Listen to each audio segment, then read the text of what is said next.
You know, ever since I've made that video where I ranked all the areas in Ender Magnolia from worst to best, it got me looking back at some of my favorite Metroidvanias and thinking which areas were designed the best. And since I had a lot of fun making that ranking video, how about I do another area ranking?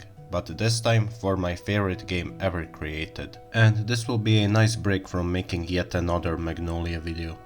But don't worry, my next video will be again about that game. I'll rank every major zone in Hollow Knight from worst to best using the same tiers from F to S as usual. Some areas I might just rank together instead of separately, so keep that in mind. With that said, let us start at the bottom. My choice for the weakest region in Hollow Knight is Fog Canyon at just D tier. You might think that I hated this zone with a burning passion since it's at the bottom, but no, I really don't hate this zone. I don't think there's any bad area in this game personally speaking, but there are some areas that are quite mediocre, such as Fog Canyon. The reason it's ranked so low is for how boring the place is to traverse. It does look pretty and has a nice atmosphere, and serves as a connective tissue between Grain Path, Fungal Wastes and Queen's Garden. But when looking at it on its own, it's kind of bare bones. Jellyfishes are more of an environmental hazard than actual enemies you have to take out, so most of the time I just run past them without ever engaging with them. Luma flies appear occasionally, but don't add anything really. The Teacher's Archive is a nothing area that leads to a kind of a crappy fight with Umu. The boss is Umu, but I wish it was Umu, you know? You catch? And that's it. The only okayness in this area is this part with exploding bubbles. I kind of like it. But yeah, I really don't have anything else to say about Fog Canyon. I don't hate it, it doesn't make me want to quit the game or anything, but it isn't winning any rewards. And same could be said about the next area, Howling Cliffs. This is yet another short and kind of a mediocre area. It has a Nail Master, Gorb is there, everyone loves Gorb, this beautiful lifeblood place that is so pretty, and this is where you can start the Grimm's Hall questline. It has some points of interest, but as a level it has nothing going for it. It was cool discovering this zone for the first time, but when compared to the other well-hidden areas like Kingdom's Edge or freaking White Palace, yeah, there's no competition there. So yeah, I don't know what else to say about this area. It's an area that exists, I guess. At number 14 we have Resting Grounds. This is yet another small area like the previous two entries, but the reason why I put it higher than those two is simply the ambience and the atmosphere. I just really love the vibes in this area. It's very somber and the music fits perfectly. I just love being here simply for the vibes, especially this room with the waterfalls and grates with ghosts you can talk to. It has some diversity like the underground section, which is okay. There is Seer's questline for the true ending, which I always do as it leads to some of the best parts of the game, and the Blue Lake is so pretty. And then there's Flower questline. So despite it being small, it does its job to set a somber and melancholy atmosphere, which I really like. At number 13 is everyone's favorite place, Royal Waterways. I am sure there'll be some people who will disagree with this placement as it is widely regarded as the worst area by the community, and honestly, I don't hate this area. I don't love it either, it's still in D tier, but there are more positives here than with previous two entries. Firstly, the area is much bigger. There is a lot of secret passages, breakable walls, and the area is well connected to its surrounding areas like the city, Fungal Waste and Asian Basin. Look-wise it looks good, like every other zone in this game, and it does have some unique and interesting enemies, and Dunk Defender is a good boss. But the area also has some of the worst enemies, and it also has Vlukmarm. What a horrendous boss this thing is. It is optional, but Jesus Christ, this boss gives me a headache. And you know what else gives me a headache? The sounds the Vluk enemies are making, it's going to drive me insane.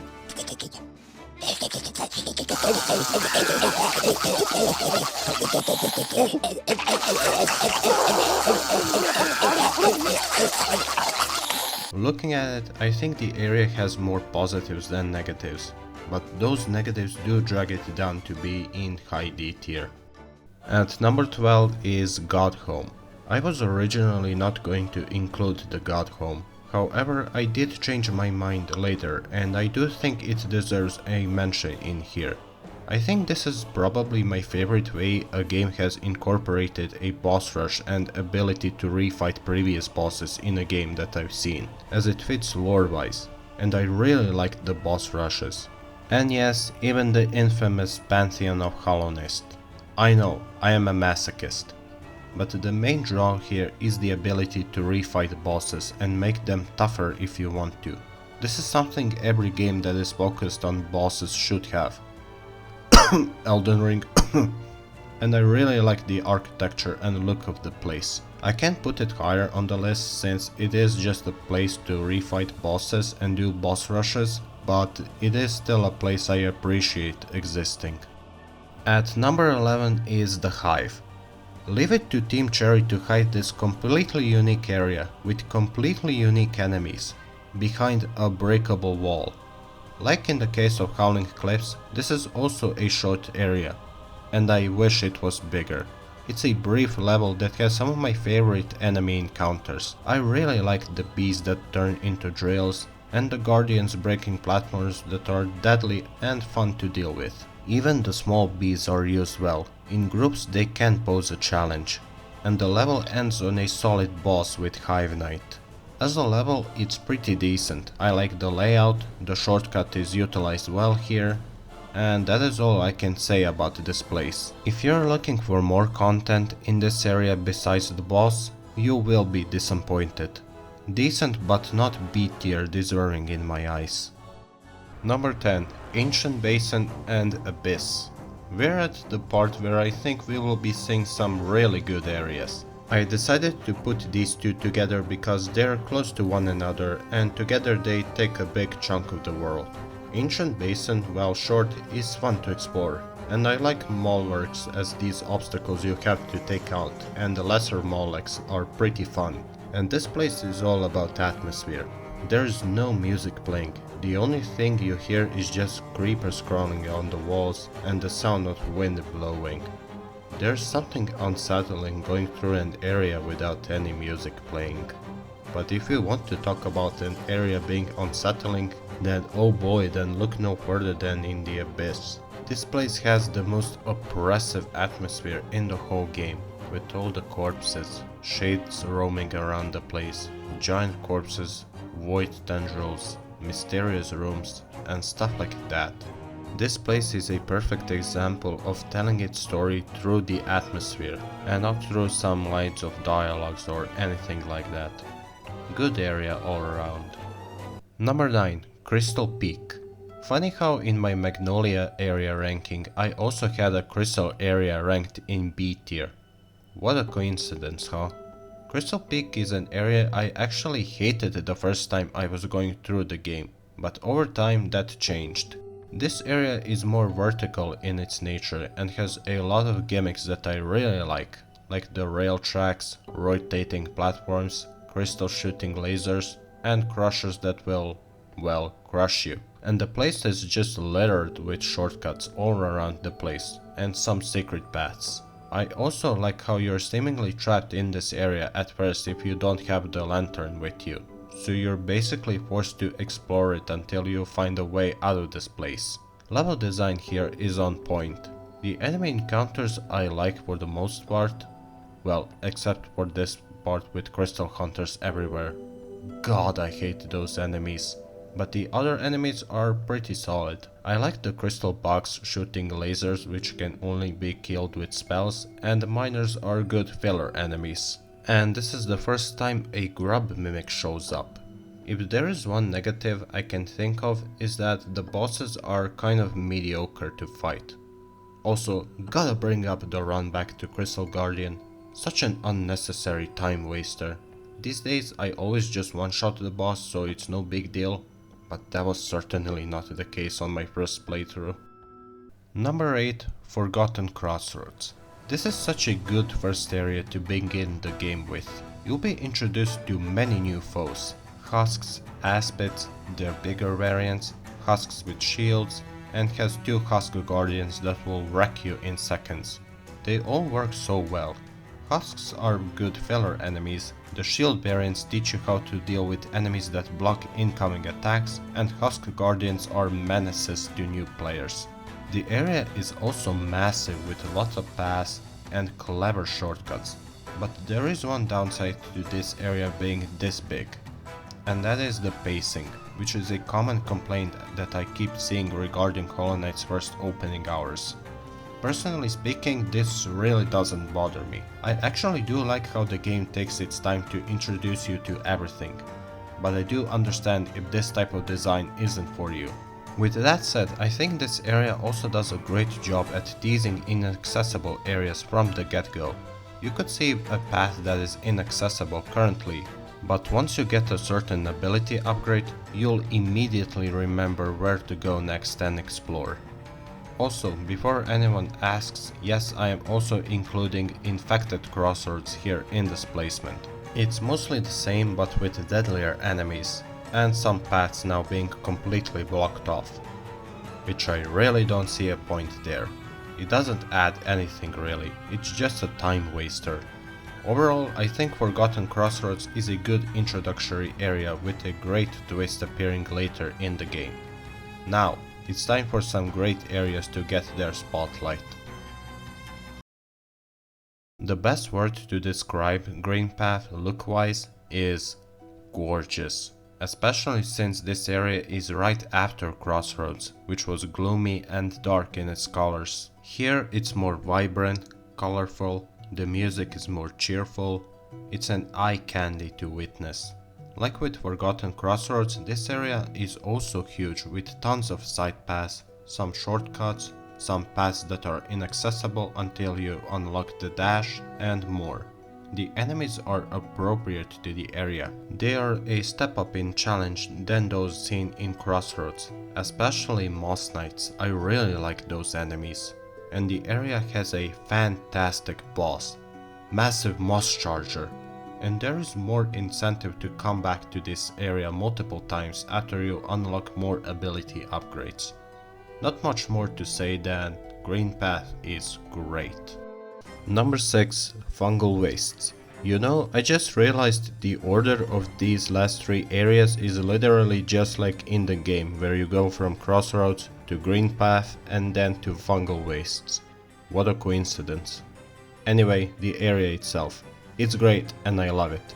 Sorry if I'll sound like a broken record here, but I will have to repeat the same thing I said in Green Path section, where the area is even bigger, with lots of paths, clever shortcuts, more tougher enemies, and the area is beautiful and has a good boss. There are 2 reasons as to why I have it above Green Path.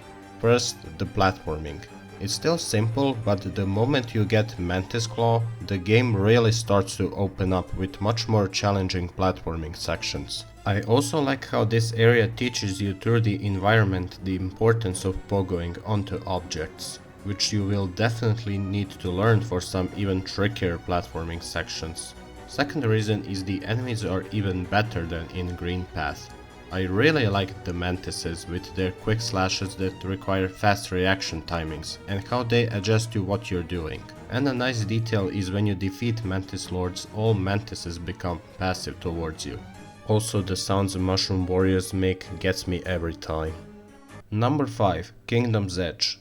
If you thought hiding a small area behind a breakable wall was insane, well, how about hiding one of the biggest areas in the game with lots of points of interest behind a secret passage in a flooded station? I can't imagine what areas they'll be hiding in Silksong. Like in the case of Crystal Peak, this area is much more vertical in its nature, and those types of areas are my jam. Some paths will lead you looping back to a previous room, and you can find some secret walls hiding valuable treasure. As for the combat encounters, I quite like them. And yes, that includes primal aspects.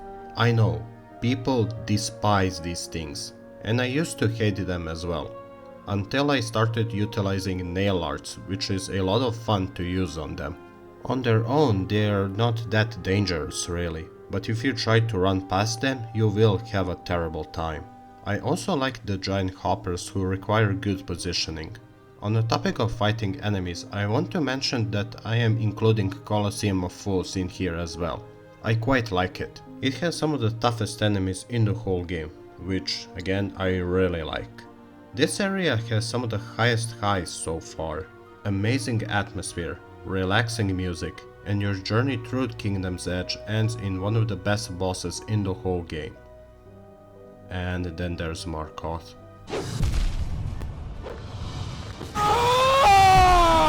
Great area, but I am still not confident enough to put it in highest tier possible. But the last 4 areas on the list definitely deserve the S tier.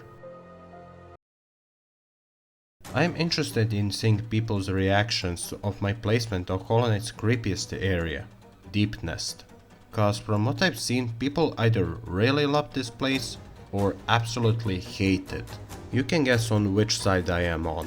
This is the biggest area in the whole game and by far the creepiest and unnerving. Like, if you have arachnophobia, just forget about playing Hollow Knight. Remember how I said that Abyss has the most oppressive atmosphere? Well, this is close second. It's dark, foreboding, and it basically screams at you constantly that you're not welcome here. And this place really likes to troll with the player, with breakable floors full of spikes and traps. My favorite part is here once you think you escaped the place, when all of a sudden the floor breaks and now you're back in Deep Nest. As for the enemies, well, to say that some of them are straight out of a horror movie would be an understatement. And some of them hit like a truck. Even the fodder enemies are extremely dangerous since many of them appear in large groups. This area just has a lot of going for it. But I feel like something is lacking. And that would be the lack of a proper boss fight. Now I know what you're thinking, but let me explain. Yes, Nosk exists, but he is completely optional and also really mediocre. I was expecting a big scary fight with a giant spider or something. But no, you just kill Hera and there you go. End of an area. I have a feeling like there was going to be a big giant scary boss, but it was cut for one reason or another. Still, despite this one problem, I do still think Deep Nest as a level deserves to be in S. Number 3. Queen's Gardens. This place is basically Green Path, only prettier, bigger, better in level design and enemy design, and more. I like the colors in Green Path, but for me, Queen's Gardens just looks even better than that place.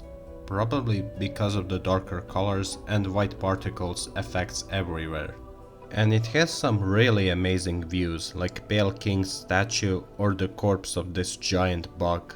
I also really like the level design more here. Areas looping back on itself, some clever shortcuts, and some more challenging platforming sections. It's no White Palace, but you can't just breeze through them that easily. As for the enemies, I hope we can agree that Traitor Mantises are some of the best enemies in the whole game. They're extremely quick and require fast reactions from the player. I even like the flying versions of them as well.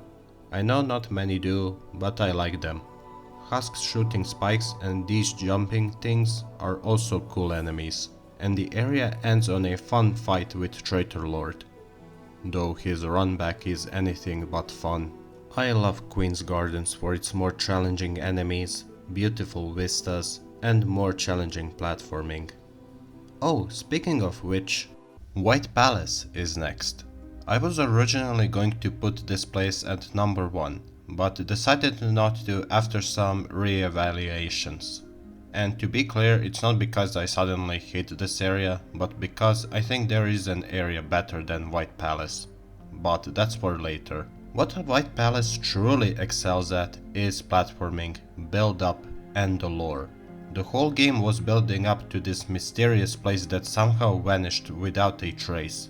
only leaving a dead guard outside of the palace gates. But once you obtain a Woken Dream Nail, you can enter the dream of this guard and see the place in its full beauty. I've been saying a lot how an area looks pretty and gorgeous, and this is what White Palace is in my eyes. The music is one of the best in the whole game, and the look of the place is just immaculate. Now, plenty of people don't like this place, and that's because of the platforming. This whole place is just platforming and platforming and platforming.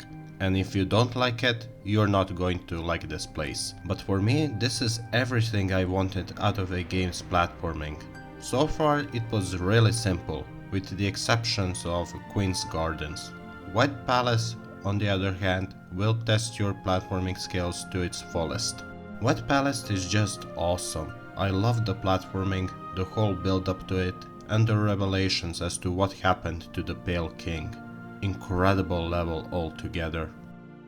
But my number one choice for the best area in Hollow Knight is City of Tears. Shocker to absolutely no one. It is almost unanimous that City of Tears is the best area in all of Hollow Knight, and it's one of the best levels in any video game that connects to so many different areas. Let's see, it connects to Fungal Wastes, Royal Waterways, Forgotten Crossroads, Resting Grounds, Ancient Basin, and Kingdom's Edge. That's 6 areas in total. It is basically the heart of Hollow Nest. Level design is incredible, with lots of verticality, cleverly placed shortcuts, and lots of optional paths and secrets. The variety is also on point. Some outdoor sections, some indoor sections, and it hides a disturbing and an ugly secret behind it all. The enemies are some of the game's best. Husk sentries are great, they're quick, require fast reactions from the player, and good positioning, especially with bigger variants that have shields and nails. The ambience of the place is great, with the rain falling from above, somber music playing in the background. It's just another incredible looking area. It tells a story through the environment of a city once fully populated with citizens, now completely empty and lifeless. Though it does make you wonder, what happened with the citizens of this place? Oh, okay, there's my answer. Okay. I still remember when I first stepped into the city and hearing that beautiful music. I was completely captivated by that moment. Everything I mentioned above makes it what it is. It's the best area in Hollow Knight and one of the best levels of all time. Well, that might have been an obvious choice for number 1, but can you really blame me? Even though there were a couple of mediocre areas, Hollow Knight still has some of the best levels I've seen in any game. It's just incredible. I certainly hope that in Silksong we get more areas like City of Tears, White Palaces, Queen's Gardens and Deep Nests. And who knows, maybe by the time I release this video we will get a release date for the game. Probably... oh, okay, never mind, there we go.